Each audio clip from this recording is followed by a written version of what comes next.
तर सुधाकर बडगुजर यांची चौकशी खुद्द नाशिकचे पोलीस आयुक्त संदीप कर्णिक करतायत। नाशिक पोलिसांच्या अंमली पदार्थ विरोधी पथकाच्या कार्यालयामध्ये ही चौकशी सुरू होत असल्याचं आपण पाहिलं होतं आणि महत्त्वाचं म्हणजे हे सगळं प्रकरण आजच समोर आलं आणि तातडीनं बडगुजर यांची चौकशी सुरू झालेली आहे।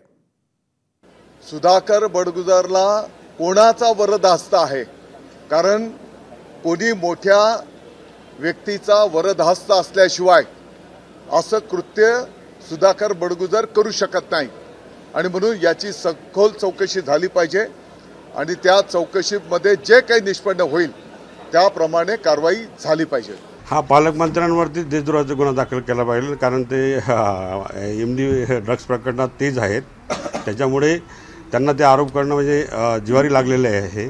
आम्हाला राजकीय वरदहस्त आहेत, आम्हाला राजकीय प्रोटेक्शन आहे आणि मग हे पेक पेंग्विन पार्टी हे प्रकरण जे काय चालू आहे राज्यात अध्यक्ष महोदय, त्या सगळ्याची चौकशी झाली पाहिजे अध्यक्ष महोदय। आणि आवश्यकता असेल तर त्या कुत्त्याला जी बिल्ली अध्यक्ष समर्थन देते त्याला पण अटक बडगुजरला करण्याची आली तर केली पाहिजे अध्यक्ष महोदय। आता सगळे खरे चेहरे हे पुढे यायला लागलेले आहेत। बॉम्बस्फोटमध्ये शेकडो लोक मारली गेली, बॉम्बस्फोटमध्ये शेकडो लोक जखमी झाली। त्याच्यातला मुख्य आरोपी जो दाऊदचा हस्तक आहे सलीम कुत्ता, नाव पण बघा त्याचं आडनाव कुत्ता, अशा माणसाबरोबर पार्ट्या करणं, अशा माणसाबरोबर फोटो काढणं, अशा माणसाबरोबर नाचणं, मला असं वाटतं की महाराष्ट्राची शोकांतिका आहे। आता आरोप करून सरकारमध्ये मला तर असं वाटतं ते आरोप करण्यापेक्षा त्यांनी ती माहिती गृहमंत्र्यांना द्यायला पाहिजे होती। नाशिक महानगरचे महानगर प्रमुख आहेत, परंतु आपल्याला माहित आहे की अनेक व्हिडिओ आता फेक व्हिडिओ येतात। त्यांनी SIT दिली आहे ना, त्याच्याची चौकशी होऊ दे, त्याचा खुलासा खरा म्हणजे तुम्ही सुधाकर बडगुजरांकडनं करायला पाहिजे।